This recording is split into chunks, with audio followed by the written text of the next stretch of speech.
family. Welcome. I'm so glad that you could join me today. If it's your first time here, a double welcome to you. What we do here is we talk about faith and finances and everything to do with being good stewards of the financial blessings that God gives to us.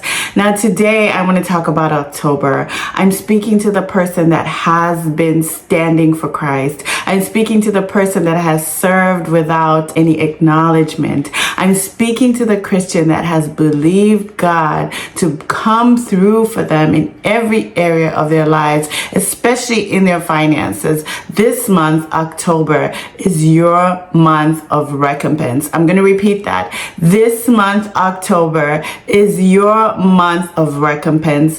Sometimes I'll see videos on social media, or people will post things and say, October or this new month, you will receive all the blessings that God has for you, things like that. And yes, that can be true, but this word of recompense is specifically for the one that has been serving without any acknowledgement, the one that has woken up to pray in the midnight hour when they cannot see movement in that area that they've been praying for months, years, some people even decades, right? This month is your month of recompense. October actually is opening up a season of recompense, a season of restoration for you, a season where the impossible becomes possible. Again, this is not for everybody. This is not for the one that has been disobedient. This is not for the one that has heard God tell them to go right and they went left. This is not for those, but for those that went with God wherever He told them to go, the ones that served when they had no money, they didn't know where the finances were going to come from, but they served God regardless. Hallelujah. They serve God regardless of the situation. They know that they will serve God whether in the plenty or in the without. They will serve God. They have been tested through the fire. They have been tested through financial fire as well. Their stewardship has been tested. They feel like they've been pulled dry financially. This season opens up to you. I'm going to go to my notes and we're going to read what recompense really means. Recompense means to be repaid, to be restored, to be compensated for what is lost. Compensated for what was lost. It's not just about money. It's about restoration, divine restoration, right? It's about honor. It's about justice, the restoration of honor to your name, the restoration of honor to even your position in the kingdom. Joel 2:25-26 says, I will restore the years that the locust had eaten, the cankerworm and the caterpillar, the palmer worm, my great army which I sent among you, and ye shall eat in plenty and be satisfied, and praise the name of the Lord your God that hath dealt wondrously with you, and my people shall never be ashamed. If you serve God, if you have been obedient, you shall never be ashamed. This is a promise to you from the Word of God. And I truly believe that October is your month of divine payback. You hear me? Divine payback. Now let's go into the meaning of the word October. Octo is 8. And when those of you that are familiar with the biblical significance of numbers, 8 symbolizes new beginnings. And so 8 is a new beginning for you. This is a beginning after the pain and after the cankerworm has devoured. When I heard this in my spirit, I wanted to find out how the cankerworm destroys, okay? Literally, the cankerworm is a devourer. It's a destructive force. It strips leaves and fruits and bark from the tree, leaving the tree literally bare, right? Have you been in a place where you felt literally bare? You feel like you've been stripped of every single thing, everything that you've built, everything that you had that you thought belonged to you, everything that you thought could never be taken away from you.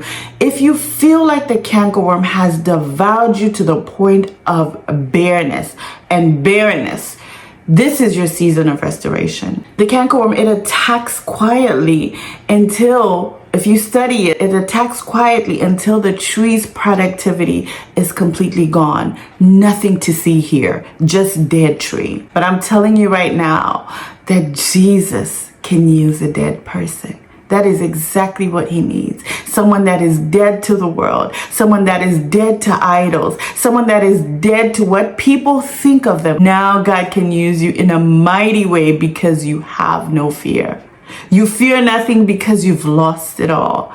And this is the season that God is going to use you in a tremendous way. But he won't use you without payback. He will restore everything that everything that the cankerworm has taken from you. Even your confidence, even your identity.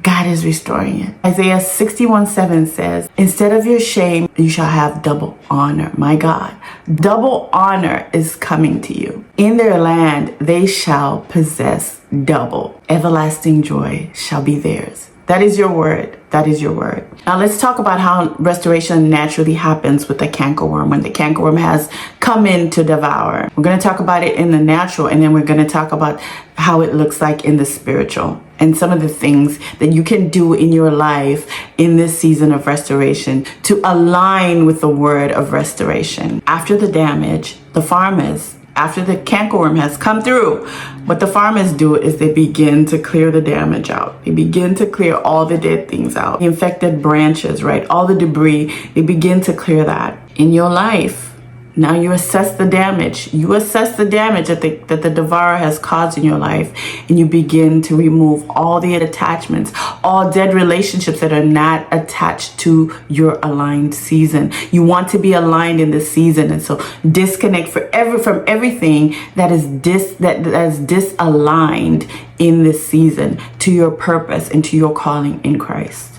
Dead relationships, things that don't serve you anymore. This is the season that you assess the damage and you begin to clear the debris. Some of them are even old habits, old limiting beliefs, even when it comes to finances, beliefs that you'll never make money, beliefs that you'll never come out of living from paycheck to paycheck, beliefs that you can never save, beliefs that you can never even become a millionaire, right? Beliefs that you can never build for the kingdom of Christ. All those things have to come away. They're part of the debris. They're part of the clearing of the land for the fresh to come in. And number two, you have to begin to feed the roots. You have to begin to feed the soil. And so the farmer will come in after the cankerworm has destroyed and begin to feed the soil. They'll feed it with nutrients, with water, with fertilizer to begin to restore the soil, right? To heal the soil. And so in the spiritual, you need to begin to heal your soul. You want to feed your roots again. You want to begin to sit in prayer more. You want to begin to worship more, even deeper than you've ever gone before in worship. You want to begin to feed on the bread, which is the word of God. Read your Bible. Have a schedule to read your Bible. If you go to the Bible app, there's so many reading plans that you can apply, right? That you can read through certain books. You can read through the Bible in a year, right? But now you have to be consistent in reading and really chewing on the word, nourishing the soil, nourishing the soul, nourishing your spirit, feeding it the nutrients that you need for this season, and staying absolutely planted in the word of God. Now, once you've done this in the natural, the farmer, he now begins to protect new growth, right? The new growth begins to sprout in that soil that's nutrient rich, that's filled with water, that's filled with freshness. The new growth begins to sprout. And what the farmer does is he protects the new growth. He protects it by putting barriers around it. He protects it by putting natural repellents around it to protect it while it's still tiny and it's growing. Protection surrounds this new growth. In your life, you have to guard your heart. The Bible says, guard your heart. You have to guard your heart against those limiting beliefs when it comes to finances coming back, against those bad habits when it comes to finances coming back. Now, new growth is coming in. You're receiving recompense financially, right? Because here we talk about finances. You begin to see recompense in the area of finances in your life. Now you have to protect it. You cannot allow your old spending habits where you were spending recklessly, where you were spending without limit, where you were spending impulsively. Those those habits need to go. You need to protect them with new habits, right? New budgeting habits, new mindsets about finances, right? New systems in place, right? About stewardship, about giving, about saving, right? You protect the new growth with new mindsets.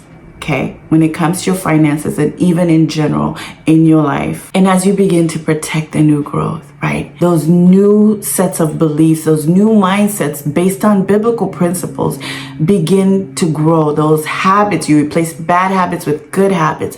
Those good habits begin to become stronger, and that new plant, that new growth becomes stronger and begins to grow into a strong plant that bears fruit. Because the ultimate goal is to bear fruit in your life.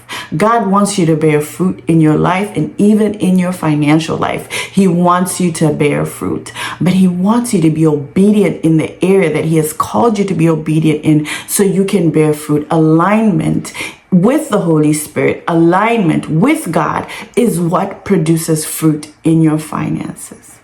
If you're a Christian and you're called by God to the marketplace, if you're a Christian and you're called by God into ministry, alignment in your finances is absolutely key. Stewardship is absolutely key to you seeing growth in the area of your finances. And so I pray that you receive this word. I pray that you receive the steps even to recover, right?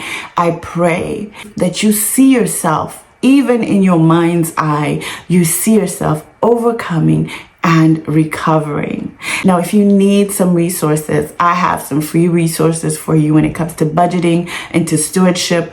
Click the link below in the description box and get that free resource. It'll help you become a better steward of your finances. And if you like this, if this word encouraged you, I want you to subscribe. I want you to like. I'm trying to grow here on YouTube. I want you to subscribe to this channel. I want you to like. I want you to comment, right? Let me know that you have received the word of recompense for your life and that you see yourself recovering all, because that is what God has promised you. All right. I will see you next time.